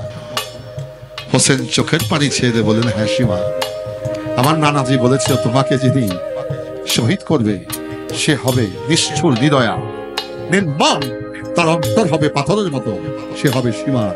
তোমার বুকে একটা পশম নাই, তুমি সেই ব্যক্তি। চালাও খঞ্জা। সীমা তার সাথে সাথে অস্ত্র বাহির করে ইমামের হোসেনের গলায় পচাইতে লাগায়। একটা পশম হোসাইনের কাটে না। হোসেন বললেন, ভাই সীমা, তোমার এই ছুরি আমার এই জায়গায় লাগিবে না। অযথা তুমিও কষ্ট করো না, আমাকে কষ্ট দিও না। বলে, কেন এখানে ছুরি লাগবে না? আমি ছুরি পরিবর্তন করবো। করো। ছুরি ফেলে দিলেন। সেই ছুরির আঘাতে পাথর দ্বিখণ্ডিত হয়ে গেল, কিন্তু ইমাম হোসাইনকে জবাই করতে পারে না। ছুরি পরিবর্তন করে আবার যখন ছুরি লাগায় পচাইতে লাগলেন, ইমাম হোসেন বলছে, ভাই সীমা, এখানে ছুরি চলিবে না। বলে, কেন? বলে, যে স্থান দিয়ে তুমি ছুরি চালাইতেছ ভাই, এই স্থানে আমার নবীজি আমাকে আদর করে বহুবার চুম্বন খেয়েছে। আমার নবী যেখানে চুম্বন খেয়েছে, তার ভোট যেখানে লেগেছে, সেখানে সীমা তোমার ছুরি চলিতে পারে। অযথা তুমিও কষ্ট করিও না, আমাকে কষ্ট দিও না, আমাকে তুমি ঘুরাইয়া নাও। তবে তোমার সাথে আমি কমিটমেন্ট করে অঙ্গীকার করি, কাল হাসরের দিবসে মালিক যদি আমাকে জান্নাতে নেয়, হে সীমা, তোমাকে জান্নাতে প্রবেশ না করে আমি ইমাম হোসেন জান্নাতে যাব। এইটা হচ্ছে প্রকৃত ইসলাম। দেলোয়ার কাকা, ক্ষমা করা হচ্ছে দেবধর্ম। সেই ক্ষমা দেখিয়ে গেছেন ইমাম হাসান এবং ইমাম হুসাইন। আর সেই ক্ষমাশীল ব্যক্তিদেরকে আমরা হত্যা করেছি মুসলমান নামধারী কিছু মুসলমান। দয়াল নবী রিসালাত হওয়ার পরে 239 বছর শাসন করেছিল উমাইয়া বংশরা, যারা মুহাম্মদ ইসলামটাকে কেটে লিখে রেখেছেন উমাইয়া ইসলাম। তাদের কাছে সেই ইসলাম নিরাপদ নয়। ওই ইসলামকে কলঙ্কিত করে আজকে আমাদের বিশ্ব বহির্বিশ্বে উপস্থাপিত হয়েছে। এখান থেকে আমাদেরকে বাঁচতে হলে আমাদেরকে ন্যায়ের পথ ধারণ করতে এবং সত্যকে উদ্ঘাটন করতে হবে। তাই রাখলাম এই বিষয়ে ক্ষমা করাই হচ্ছে ইসলামের প্রকৃত ধর্ম। এবার সেজদার বিষয়ে আসি। হারাম এবং হালাল। পবিত্র কোরআন শরীফে একটা সূরা আছে, এই সূরাটার নাম সূরা ইউসুফ। মোবাইলে সার্চ দেন সূরা ইউসুফ, স্পষ্ট চলে আসবে। এখানে বলা হয়েছে হযরত ইয়াকুব আলাইহিস সালামের সন্তান ছিল হযরত ইউসুফ আলাইহিস সালাম। এই ইউসুফকে সৎ ভাইরা মারার জন্য বাবার সাথে ইয়াকুবের সাথে প্রবঞ্চনা করে মেলার কথা বলে নিয়ে তাকে অন্ধকার কূপে নিক্ষেপ করেছিল। তার গায়ে জামাগুলোকে পশু জানোয়ারকে মেরে রক্ত মাখা জামা নিয়ে হযরত ইয়াকুবকে বলেছিল, বাবা তোমার ইউসুফকে বাঘে খায় ফেলাইছে। আর ইয়াকুব বলছিল, আমার ইউসুফকে বাঘে খাইতে পারে না, কারণ আমি শিশু অবস্থায় মালিকের কাছ থেকে জানছি আমার ইউসুফ এক নবী হবে। নবীকে কখনো বনের বাঘে খাইতে পারে না। হযরত ইয়াকুব বিশ্বাস করেন। এই জামা নিয়ে কাঁদতে লাগলেন। এই ইউসুফকে এক বণিকের দল, সদাগরের দল পানির জন্য বালতি ফেলেছিলেন। সেই বালতি ধরে ইউসুফ নবী যখন সেই কূপ থেকে উঠলেন, এই ইউসুফ কিছু সামান্য অর্থে তিনি বিক্রি হয়েছিল, নিয়ে গিয়েছিল আজিজ মেসি মিশরে। পর্যায়ক্রমে তিনি খাদ্যমন্ত্রীর দায়িত্বপ্রাপ্ত হয়েছিলেন তৎকালীন মিশর। এবার ইয়াকুব আলাইহিস সালামের এলাকার মধ্যে দেখা দেয় অভাব অনটন। এই খাদ্যের সাহায্যের জন্য যখন চলে গেল সেই মিশরে, গিয়া তারা বললেন, আমরা খাদ্যের জন্য আসছি, আমাদের এলাকায় খুব অভাব। তখন ইউসুফ নবী ছিল খাদ্যমন্ত্রীর দায়িত্বে। তাদেরকে দেখে ইউসুফ চিনতে পারে যে বাইরা তারা কূপে ফেলাইছিল, এই বাইরাও গেছে। দেখেন ধর্ম কাকে বলে। ইউসুফ নবী তার প্রতিশোধ নেয় নাই। ইউসুফ নবী হুকুম করলেন, তাদেরকে রাজকীয় মেহমানখানায় নিয়ে যাওয়া হোক, তাদেরকে রাখা হোক। রাখলেন, খাবার দাবার আদর আপ্যায়ন করে তাদেরকে ডাকলেন। আপনাদের কি প্রয়োজন? বলে খাদ্যের প্রয়োজন। বলে এক একটা ব্যক্তিকে 7টা ওট সহকারে যত মালামাল বোঝাই করা যায় প্রত্যেকে সেই খাবার দিয়ে দাও। দিয়ে দিলেন। ইউসুফ নবী সবাইকে চিনলেন, সৎ ভাইদের চিনলেন, কিন্তু সৎ ভাইরা চিনে নাই যে এইটা ইউসুফ নবী। যাওয়ার সময় তিনি জিজ্ঞেস করলেন, হে ভাইরা, আপনারা যে এসেছেন, আপনাদের এলাকার একজন আল্লাহ নবী ছিল ইয়াকুব আলাইহিস সালাম, তিনি কি বেঁচে আছে? বলে হ্যাঁ বেঁচে আছে। এক লোকে বলে, হুজুর, তার একটা ছেলে রে বনের বাঘে খেয়ে ফেলছিল, ওই রক্ত মাখা জামা দিয়ে সেই কাঁদতে কাঁদতে সেই ইয়াকুব নবী অন্ধ হয়ে গেছে, সে এখন আর চোখে দেখে না। ইউসুফ নবী হৃদয়ের কান্না হৃদয়ে রেখে, গোপন রেখে তার কিছু জামা কাপড়, ওই কাপড়গুলো আমার আপনাদের সেই ইয়াকুব নবীকে দেবেন। ওই খাদ্যের সাথে জামাগুলো নিয়ে গেলেন। যখন তারা এলাকায় গেলেন, ইয়াকুব বললেন, তোমরা আসছো বা জানলে? বলে আসছি। খাদ্যটা তো সাহায্য দিছে, বলে এক একজনকে 7 ওট বোঝাই করে খাদ্য দিছে। তোমার জন্য একটা উপহার পাঠাইছে। কি উপহার? চোখে দেখে না তো। ওই কাপড় জামা যখন ইয়াকুব আলাইহিস সালামের হাতে দিয়েছে, নাকের সামনে যখন কাপড় নিছে, ইয়াকুব নবী বলতে লাগলেন, আমার ইউসুফ মরে নাই রে, আমার ইউসুফ আজও বেঁচে আছে। এই কাপড় থেকে আমার ইউসুফের গন্ধ পায়। ওই কাপড়কে মহব্বত করে যখন তার চেহারা মোবারকে ঘর্ষণ করেছে, ওই কাপড়ের স্পর্শ পেয়ে অন্ধ ইয়াকুব নবীর চক্ষু ভালো হয়ে গেছে। তাইলে বাজা,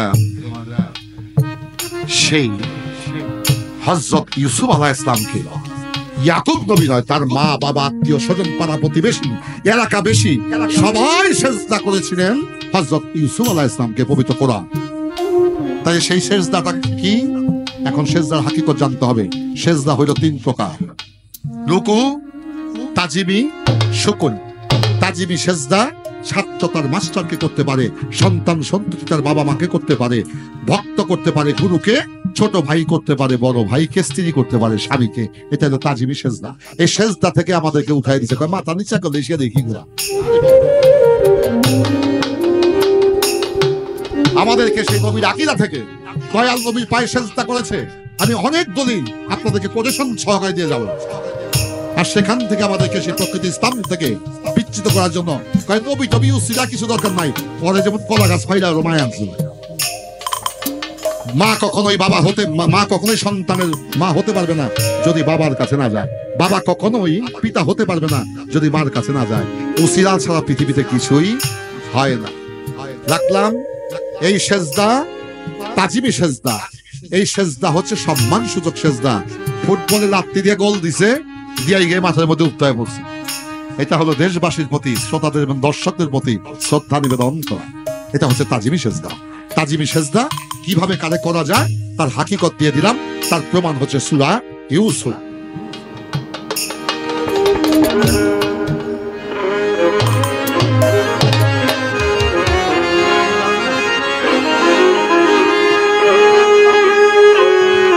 নাই তো বাবা,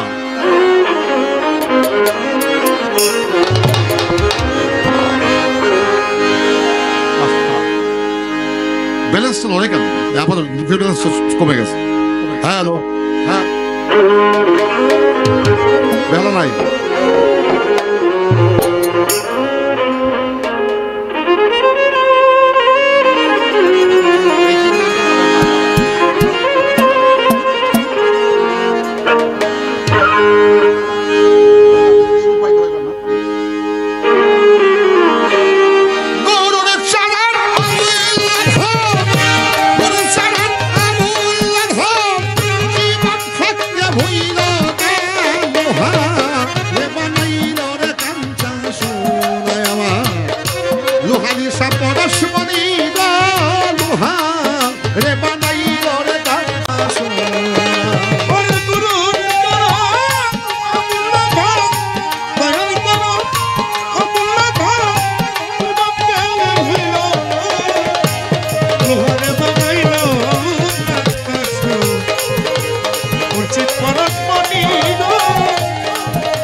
আছে গাছের গোড়া কই নিচে গান শুধু একা আমি গাবো না আপনাদের গাওয়াবো গাছের গোড়া নিচে আপনাদের কাছে প্রশ্ন করি গাছের গোড়া নিচে হলে মানুষের গোড়া কোন দিকে উপরে উল্টা গেল নি ব্যাপারটা গাছের গোড়া নিচে মানুষের গোড়া উপর কেন এই মাথার উপরে কিছু নেই লামকান এটা কিচ্ছু নাই এখানে হাত দিবেন কপাল লাগবে এটার উপরে কিছু এটাকে বলা হয় লামকাম এই মোকামে অবস্থান করে আমার প্রভু পাক করোয়া দেখে এখন বাজান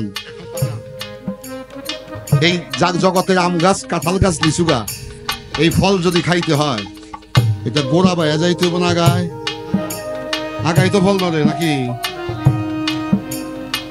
মানুষের গোড়া যদি উপরের দিকে হয় এখন কোনটা ধরবেন না ফল দিয়ে গাছে ওইটা হাত পা ওয়াইগা পড়বেন না পড়বেন আপনাকে চরণ ধরেই সেই মাথায় যেতে হবে এই ব্যবস্থা করতেছি মাত্র এটা হাকিকতটা প্রতিষ্ঠিত করছি আমরা কিন্তু সম্মুখ ইবাদত করি আমার বক্তব্য কি আপনার কষ্ট পাচ্ছেন নাকি ধন্যবাদ তাহলে ফল ধরে গাছের উপরে আর মানুষের গোড়া উপরে গোড়া তার আগা তার নিচে এই আগাবে গোড়ায় যাইতে হয় আউদুল্লাহ এখন মুখ দিয়া যদি দয়া দোয়া ভালোবাসা পাইতে চান বরণ করতে হবে আমার লোহালিসার চরণ এই চরণকে বরণ করলে আপনার হয়ে যাবে অসাধ্য অর্জন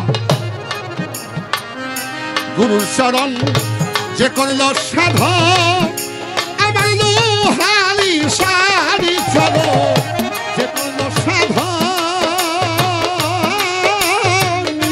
বিনা দুধে তুই পাতি আসে তুই রাছে মাখন গুরুর চরণ যে করতে সাধা বিনা দুধে তুই পাতিয়া তুই রাছে মাখন আমার দয়াল চরণ গুরু চরণ যে করল সাধা বিনা দুধেই তুই পাতি আসে তুই রাছে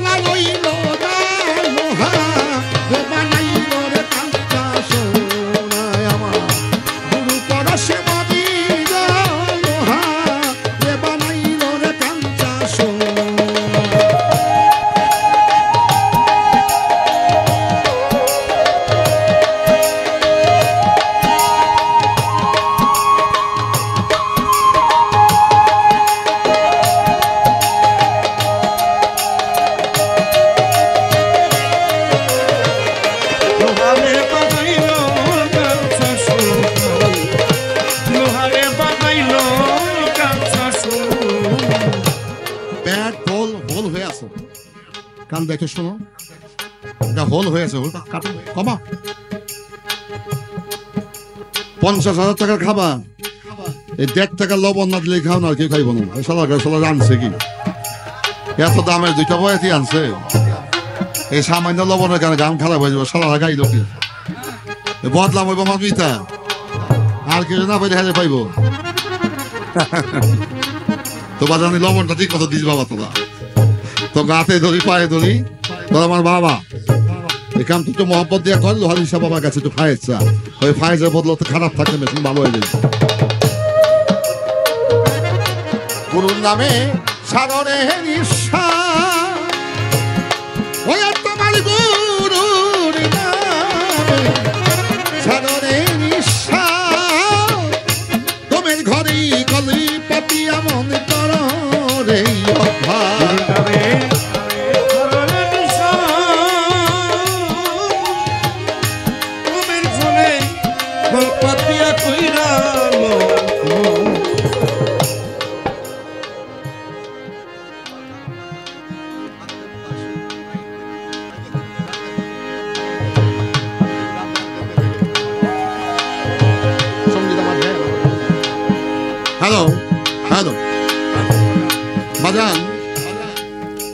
গান শুধু শোনার বিষয় নয় গান শুধু গাওয়ার বিষয় নয় এটা জীবন চরিত্রে বাস্তবায়িত করতে হয়।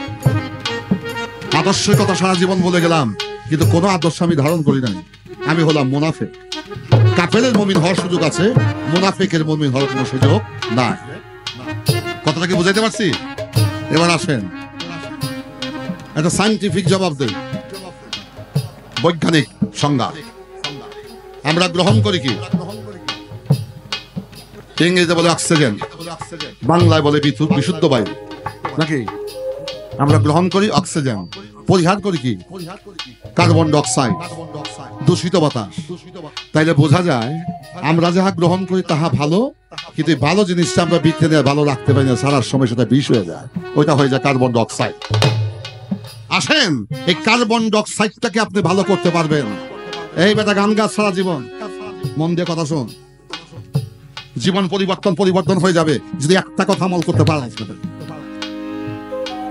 সারা জীবন গান গাবি, আমি থাকবো না, আমি যে কোনো সময় অবসরে চলে যেতে পারি, কিন্তু যা বলে গেলাম এটা পালন করলে মানুষের মতো মানুষ হয়ে যেতে পারবি। তাই 3 টাকা দামের গায়ক থেকে কোনো লাভ নাই। অর্থ তোমার পিছে ঘুরবে, লাখ লাখ কোটি কোটি টাকা দেওয়া তোমার পিছে ঘুরবে, যে তুমি সেই কর্ম করতে পারো, কিছু অভাব তোমার থাকবে না, কিন্তু সেই কাজটা তোমাকে দুটি টান তোমাকে করতে হবে। আমি গত সপ্তাহে একটা রেকর্ডিং করছি, একটা গানের পিছনে খরচা হইলো 1.5 কোটি টাকা। একটা গান, কোক স্টুডিও, সারা পৃথিবীতে, পাকিস্তান, ইন্ডিয়া, বাংলাদেশ, একটা গানের বাজেট হলো 1.5 কোটি টাকা। এটা কেন? ওইটা মালিক কি কইরা দেয়, চাহিদা থাকলে ও তো আমার নামের কাঙ্গা, আমি ব্যবস্থা করে দিই। এই জিনিসটা বুঝাই রাখলাম। তাহলে আমি যাহা ভালো গ্রহণ করি, ভালো রাখতে পারি, তার ভাণ্ডটার মধ্যে আমার সমস্যা আছে। পোলার কেজি চালের দাম কত? 150। গাওয়া ঘিয়ের দাম কত? 1500। গরিব মাইসে জানবো কিন্তু আমি তো জানি না। মনির ভাই কইলে কিছু কইতে পারবো। কিসমিসের কেজি 500-600, এলাচের কেজি 3000 থেকে 4000 টাকা। এই সব জিনিস খাইছি সন্ধ্যার সময়, সকালবেলা যখন ছেড়ে দিছি নাকে কাপড় দেখুন বয়। তাইলে এত দামি দামি জিনিস 1500 টাকা কেজি, খাসির মাংস, গরুর মাংস, গাওয়া ঘি, কিসমিস, ভালো জিনিস তুমি দিলে ভালো রাখতে পারলো না, তাইলে বোঝা যায় মন্দ করার কারখানাটা তোমার ভিতরে।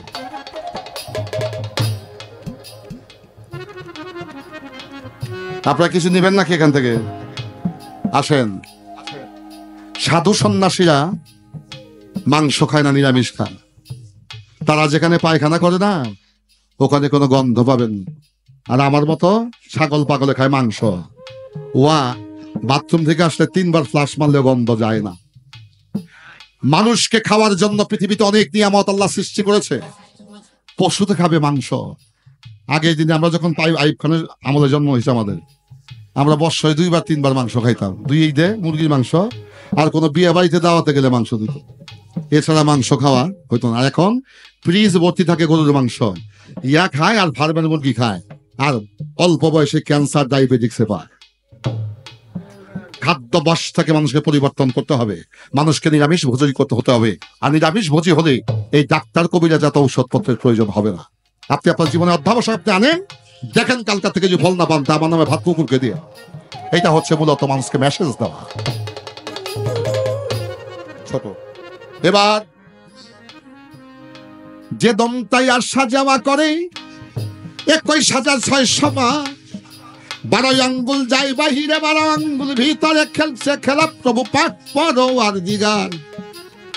যখন গ্রহণ করি অক্সিজেন, বিশুদ্ধ বাতাস, যখন ছাড়ি যাই বিষাক্ত বাজার হইয়া, এই সারা বাতাস যাবে না বাজার গুরুর নামে পবিত্র হইয়া, এই যাবে দীপ্ত হইয়া,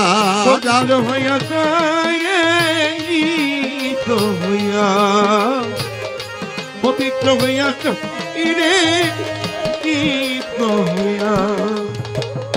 দমে দমে যদি গুরুর নাম তুমি অন্তরে রাখো, তুমি নিবেও ভালো, ছাড়বেও ভালো। প্রভুর নাম কখন খারাপ হইতে পারে নাকি? কখনোই খারাপ হতে পারে না। তাই সাধক তার গানে বলেন, গুরুর নামে সাধনে নিঃশ্বাস, আমার লোহালি সার নামে সাধনে নিঃশ্বাস, ঘুমের ঘরেই কলিপতি এমন করো রে অভ্যাস গুরুর নামে ধরে ঘুমের ঘরে কলপাতিয়া কইরা ওই ওই নিঃশব্দ করিল বিশ্বাস ওই শব্দে করল ওই নিঃশব্দ করিল বিশ্বাস তার ভবা জ্বালা রইল তা লোহা লে বানাইল রে কাঞ্চা সোনা গুরু পরশমণির লোহা যে বানাইল রে কাঞ্চা সোনা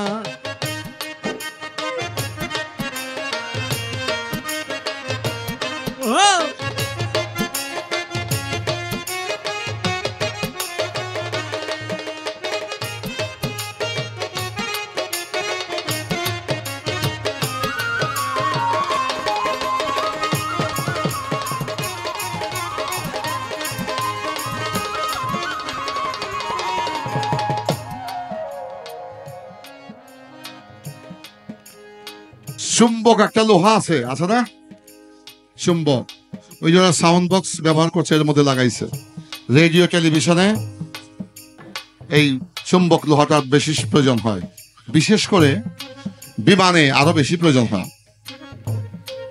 তো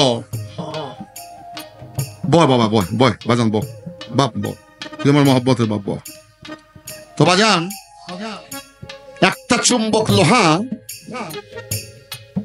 এর পাশে যদি জং পড়া একটা লোহার টুকরা থাকে ওই জং পড়া লোহাটা যদি বড় হয় এই চুম্বক লোহাটাকে টানতে পারবে না কিন্তু চুম্বক যদি ইচ্ছা করে ওই কাঁচা লোহা জং পড়া লোহাটাকে তাই না সে তার কাছে আনতে পারবে আমার লোহালি সা বাবা পীর মোর্শেদ গুরু গোসাই অলিয়া উলিয়া হচ্ছে চুম্বক লোহা আমার মতো তোমার মতো পাপি তাপি ভক্তকে তিনি চুম্বকের মতো টানে আর তুমি যদি ভাগ্য গুণে তার কাছে চলে যাও তুমি কাঁচা লোহা থাকবে তুমিও চুম্বক হয়ে যাবে বা হৃদয় মাঝে যা ফুটছে প্রেমের ফুল হয়ে যাবে হৃদয় মাঝে বাজা ফুটছে প্রেমের ফুল তাই দেখিয়া মনি ভ্রমরায় হইয়াছে আকুল হইয়াছে আকুল হইয়াছে আকুল হইয়াছে আকুল হইয়াছে হৃদয় মাঝে যা ফুটছে প্রেমের ফুল তাই দেখিয়া মনি ভ্রমরায় হইয়াছে আকুল তারা দেখলে ছবি পাগলির হবে দেখলে ছবি পাগল হবি তারা দেখলেই ছবি পাগল হবি ঘরে রইতে পারবি বানাইল দয়াল বরস ফনি লোহারে বানাইল আমার মুর্শিদ চরণ অমূল্য ধন দয়াল চরণ অমূল্য ধন জীবন গেল হইল লোহারে বানাইল সোনা লোহারে বানাইল শেখ সাদি বলেছেন এক জামানা সাহাবাজ 7 সালে তাওয়াতে বেরিয়া ফার্সি বয়ান এক জামানা সাহাবাজ 7 সালে তাওয়াতে বেরিয়া তার বাংলা অর্থ হলো 100 বৎসর ইবাদত করার চেয়ে উত্তম যদি তুমি কোনো ওলিয়া উলিয়া লোহালি সাহ বাবার মতো ব্যক্তির সাথে এক রাত্র যাপন করতে পারো বাজান চোরে চুরি করতে গেল লাড়াও দিয়ে গেছে চলে গেছে চুরি করতে সে ছিল ইবাদতে জালালি নয়নে যখন তাকাইছে বড় পীর আব্দুল কাদের জিলানী বাগদাদি চলে জ্ঞান হারায় হারাইছে সারা তো পড়ে রয়েছে খোয়াজ খেয়ে গেছে সকালে গিয়া কয় এই সিস্তান শহরে কুতুব নাই একজন কুতুবের দরকার কুতুবের তো মাসায় কাঁপতে কুতুব দেন যেমন ঢাকা থেকে ট্রেন চাললে টঙ্গী হইল জংশন কোনটা নর্থ বেঙ্গল যাবে কোনটা আখাউড়ায় সিলেট যাবে চিটাগাং যাবে এই লাইনটা ডিভাইডেড করে দেয় তাই এই অলিদের মধ্যে কুতুবুল মাসায় কুতুবুল আফতাব ভারতবর্ষে হইল খাজা গরিব নওয়াজ আর আরব দেশে হইল আমার বাগদাদে গাউসুল আজম বরফি। তো গিয়া বলে একজন কুতুবের দরকার, কুতুব ছাড়া তো শহর চলতে পারে না। কই আমার ঘরের পিছে একজন আছে, লুয়ে যান না। গিয়া দেয় যাবে উঠে পড়ে রয়েছে। কই হুজুর দেন তো চায় দেয় যত অলি না কুতুব দেখা চো সিংকাটা চো। কয় হুজুর কারে দিলেন এত সিংকাটা চো? কয় ও আজকাল চোর নাই। কেন? কয় আমি ইবাদত করতেছিলাম, ও আসছে সিংখাইতে আমার ঘরে চুরি করতে। আমি অর্ধে যখন জ্বালানি দৃষ্টি তাকাইছি ও জ্ঞান হারায় ফেলাইছে। আমি যা ইবাদত করছি, ইবাদতের যা ফল পেয়েছি এর অর্ধেক মালিক হয়ে গেছে চোর। এই চোর আর চোর থাকে না, দাউরিয়া হয়ে গেছে। লুয়ে যা আপনার ফায়ের চোরকে করলেন দান, খুলিয়া গেল তার বাতুনি নয়ন। আরশ কুর্সি লৌহ কলাম চোরাই দেখতে পাই তখনই বড় পীর আব্দুল কাদের জিলানী। আল্লাহর উলিয়া উলিয়া চোরকে আউলিয়া বানাইতে পারে। আর আমার মতো আলিমদান তোমার মতো পাগল বলি, এটা তো মোটামুটি একটু সাইজই আছে। উলিয়া উলিয়া দরবারে গান গায়, এগো ভালো করতে বেশি সময় লাগবে না। কিন্তু তোমাকে আমাকে যেতে হবে সেই বন দিয়া। ইন্নামাল আমাল বেনিয়াত, নিয়তকে সঠিক করতে হবে।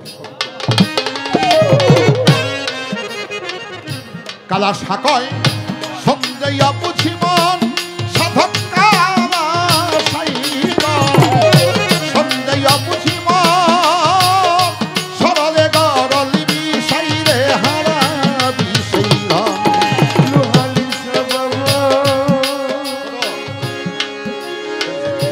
দরদি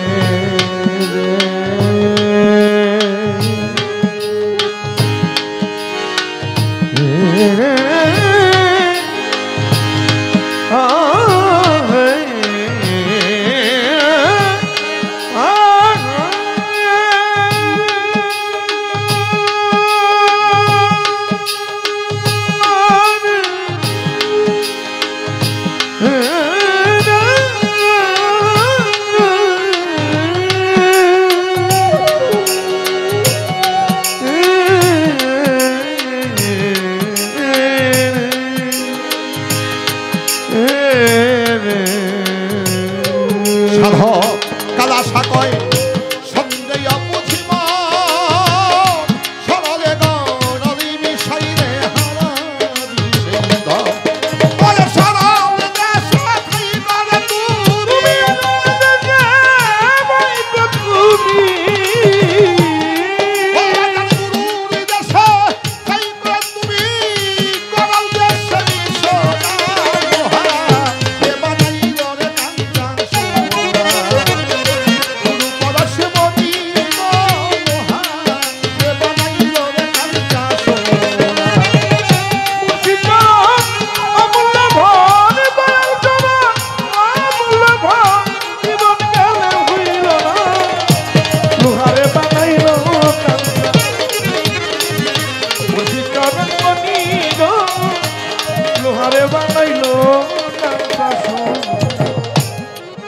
বাজান।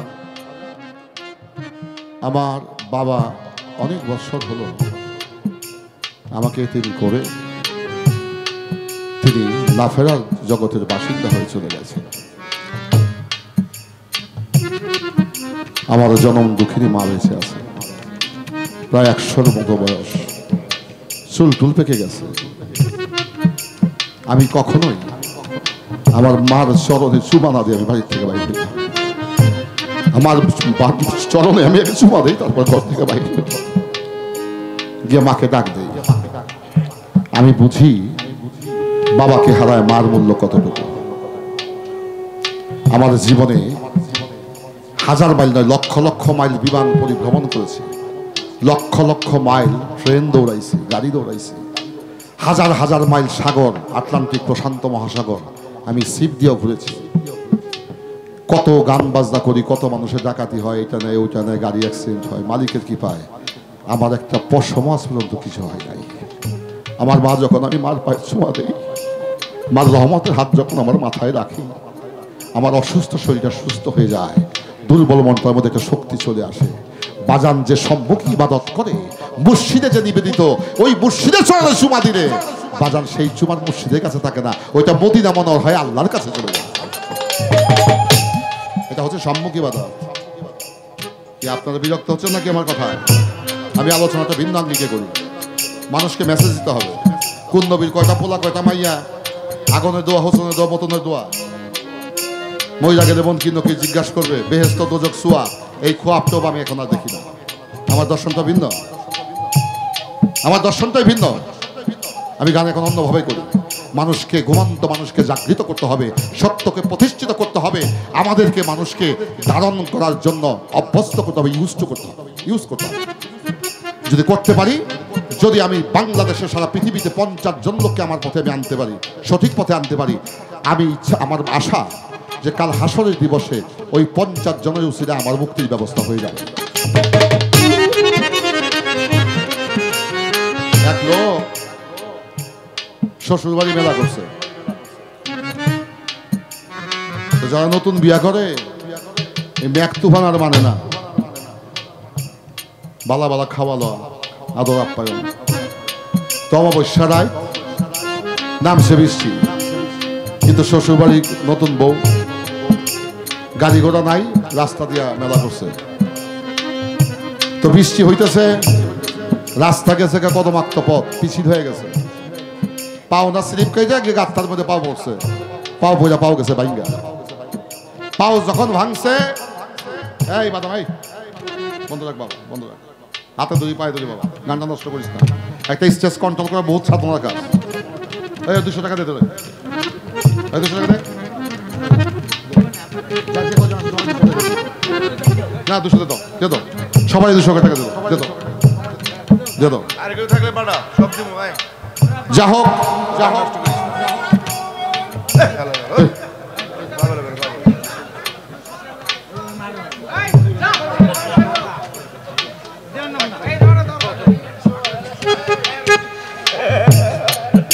তোর বাদাম কো, তোর বাদাম কো, তুই বাদাম লে, তোর 200 দিমাই।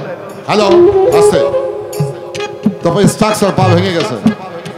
তো পাও যখন টান দিছে, আল্লাহ, ও আল্লাহ, বইয়া গেলাম বাসা। কারে ডাকতেছে? আল্লাহ রে। একজন রিস্কালা রাস্তা দিয়ে যায়, টিপটুপ নাই, মানুষজন নাই, বাড়ি থেকে রিস্কা বন্ধ করে হয়ে পড়বো, বৃষ্টি হইতেছে, আমার সন্ধ্যকার। তে আল্লাহ আল্লাহ করে ডাকতেছে, রিস্কালাকে কি ডাকে রে? মানুষ, মানুষের গলার আওয়াজ পাওয়া যায়। রিস্কাটা থামাই গেছে রাইসের সাইডে, একটা গর্তের মধ্যে পাও বইরা রয়েছে, বেটা চিতায় আল্লাহ আল্লাহ করতেছে। ভাই আপনার কি হয়েছে? কই ভাই শ্বশুর বাড়ি মেলা করছিলাম, কদমাক্ত পথে পিছিয়ে খায়, গাত্তার মধ্যে পাও বইরা পাও গেছে ভাইঙ্গা। টান দিতে গেলে জীবন বাইরে হয়ে যায়। রিস্কালা গিয়া যেই টান দিছে, আল্লাহ করে চিৎকার দিছে, অজ্ঞানের মতো হয়ে গেছে। কোনো মতো ধরাধরি কইরা রিস্কা উঠাইছে। রিস্কালায় লাড়া দিছে, কান দিয়ে শোনে কটর কটর শব্দ হয়। রিস্কালা মনে করছে যে পাও, তার পাও আনাম না, এটা ভেঙে গেছে। ওই রিস্কার মধ্যে হোয়াইল হয়ে গেছে হসপিটালে, থানা হেলথ কমপ্লেক্সে। ডিউটি ডাক্তার, সে পাওনা দেখে করে এক্স রে করতে হবে। তো রঞ্জন রশ্মি কক্ষে পাঠাইছে এক্স রে করতে, ক্যামেরাটা ছবি তুলছে, পেপার বাইর হয়েছে, লাইটের সামনে দোষে চায় 3 জায়গায় স্ট্রাকচার ভেঙে গেছে, টুকরো হয়ে গেছে। এই মুহূর্তে অপারেশন করতে হবে, তা নাহলে পাও কাটতে হবে। লোকজন খবর দিয়ে আনছে, আত্মীয় স্বজনের পারমিশন নিয়ে হওয়াইছে এটা ওটিতে। ডাক্তার, সহকারী ডাক্তার, নার্স 2 ঘন্টা সার্জারি করছে, অপারেশন করছে। কইরা আড্ডি মাড্ডি কোনো মতন লাগায় টাকায় দিয়ে প্লাস্টার করছে। কইরা কাগজের মধ্যে কিছু ঔষধপত্র, ইনজেকশন লিখছে। কইটা যথারীতি খাওয়ানি, 1 মাস পরে আসবেন, যদি হাড্ডি জোড়া লাগে তাহলে প্লাস্টার করুন না, নাইলে আবার পুনরায় করতে হবে। গেছে দোকানে, ঔষধ কিনছে, বিল হয়েছে 7000 টাকা। গেছে বাড়িতে, স্ত্রী হোক, ভাই হোক, বড় ভাবি হোক, মা হোক, সময় মতো ওষুধ খাওয়াইছে। বিবেকবান মানুষের কাছে আমার প্রশ্ন রইল, যখন তার গর্তে পা ভেঙে গেছিল, ডাকছিল কারে? কাছে গেছে কে? মানুষ। যে মানুষটা চিকিৎসা করছে, হ্যাঁ কে? ডাক্তার। ওটা মানুষ না? যে নার্সের সহযোগিতা করছে, এইটাও মানুষ। আচ্ছা, যে দোকানে ঔষধ বেচে, এইটাকে মানুষ। যে টাকা দিছে, হ্যাঁ মানুষ। বাড়িতে যে নিয়ে গেছে, এইটাও মানুষ। যে সময় মতো ওষুধ খাওয়াইছে, এইটাও মানুষ। তাই মনে পাইলাম কি? ডাক হলো আল্লাহ। এই আল্লাহ আসমানে থাকে না, মানুষের অন্তরে থাকে। তাই নবী বলেছেন, কুলবিন মুমিনিন আরশে ও তাআলা, মুমিন যে হয়ে গেছে তার অন্তরে খোদায় বসবাস করে। যদি কেউ আল্লাহকে ডাকে আল্লাহর জবাবের উত্তর তো রিস্ক বলা যায়, ওইটা ডাক্তারে দেয়, যিনি ঔষধ সেবন করায় তার মাধ্যমে দেয়। তাই উসিলা ছাড়া কোনো কিছুই হয় না। এখানে একটা গান আসলো আমার, সর্বসাধন সিদ্ধ হয় বাজান, সর্বসাধন সিদ্ধ হয় তার মানুষ গুরু নিষ্ঠা যার ভবে, মানুষ গুরু নিষ্ঠা সর্বসাধন সিদ্ধ হয় তার, সর্বসাধন সিদ্ধ হয় তার মানুষ গুরু নিষ্ঠা যার ভবে, মানুষ গুরু নিষ্ঠা যার। নদী কিনবা বিলবাওর খা, সর্বস্থলে একই একজন, নদী কিংবা দিল পাওয়ার খান, সর্বস্থলে একই একজন।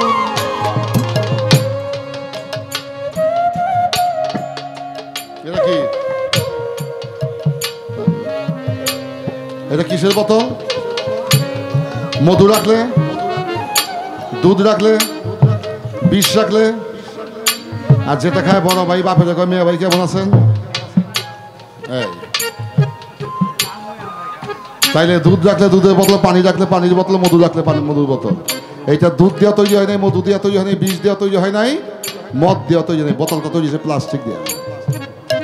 এই প্লাস্টিকের বোতলে যখন যে বস্তু রাখে তখন তার নামকরণ হয়ে যায় নাকি? পানি রাখলে পানির বোতল। আচ্ছা, গরু মার্কা দেউটিন, দেউটিন কি গরু দেওয়া নাই নাকি? মুরগি মার্কা দেউটিন, মুরগিটা দেউটি নয় কিন্তু স্টিল দেওয়া, ওইটা মার্কা। এখন আপনাদের কাছে প্রশ্ন রাখলাম, মানুষটা কোন মার্কা? এই যে মানুষ, এই মানুষটা কোন মার্কা? এটা কোরআন হাদিস কি ব্যাখ্যা দিয়েছে? মানুষ হলো খালাকাল আদম সাথে, আল্লাহ বলেছেন আমি আমার স্বীয়তে আদমকে তৈরি করিয়াছি। এই মানুষ হলো খোদা মার্কা।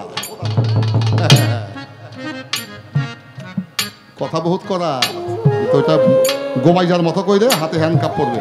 আর যে কায়দা করে কওয়া যায় অন্তর পুরা ছাই হয়ে যাবো, কিন্তু বাপ দায়িকা ছেড়ে দেবো, বাপ ডাকা ছেড়ে দেবো, কিন্তু ওখানে প্রতিবাদ করার কোনো ভাষা থাকবে না। তাকে বুঝতে হবে বিধান বিষয়টা কি। তাহলে পদ্মায় থাকলে পদ্মার পানি, মেঘনায় থাকলে বলে মেঘনার পানি, যমুনায় থাকলে বলে যমুনা পানি। পানি তো একটা, ইংরেজিতে কয় ওয়াটার, ফার্সিতে কয় পানি, বাংলায় বলে জল। তিনটা বস্তু কি তিন রকম নাকি একরকম? বস্তু একরকম, ভাষার শুধু ব্যবধান, ভাষার হলো ব্যবধান। তদ্র মহাপ্রভু মহাগুরু, তিনি চিরসত্য, তিনি চিরনবীন, তিনি অম্লান অবক্ষয় চিরঞ্জীব। যখন যে ভান্ডে থাকে সেই ভান্ডের নামকরণ করে। লোহালিশা বাবার মধ্যে যখন উদয় হয় তখন নাম হয়ে যায় লোহালিশা। যখন শাহালি বাবার মধ্যে প্রতিষ্ঠিত হয় নাম হয় শাহালি বাবা। যখন খান জাহানালি বাবার হৃদয়ে সে আবির্ভাব হয়ে যায় তখন খান জাহানালি বাবা। যখন শাহজালাল বাবার অন্তরে চলে আসে তখন সে শাহজালাল হয়ে যায়। যখন তিনি খাজা গরিবে নওয়াজ মঈনুদ্দিন চিশতি রহমাতুল্লাহ অন্তরে গিয়ে বসবাস করে তখন নাম হয় খাজা মঈনুদ্দিন চিশতি। মহাশক্তি পাওয়ার একটা, কিন্তু যখন যে ভান্ডে প্রকাশ পায় সেই ভান্ডের নাম হয় যেমন পানির বোতল, দুধের বোতল, মদের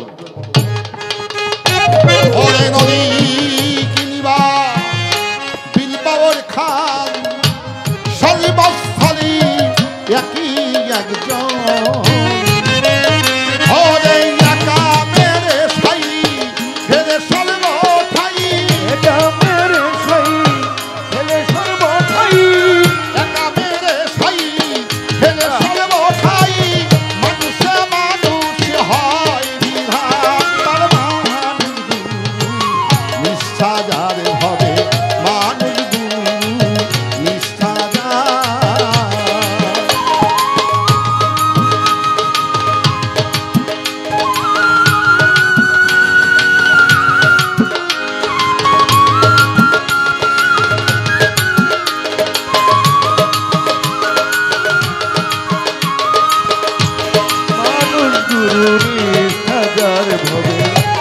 মানুষ গুরু নিষ্ঠা যার ভবে, মানুষ গুরু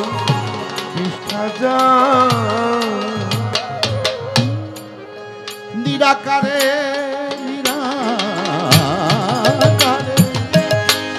নিরাকারে জ্যোতিময় যে আকার সাকার হইল সে নিরাকারে জ্যোতিময় যে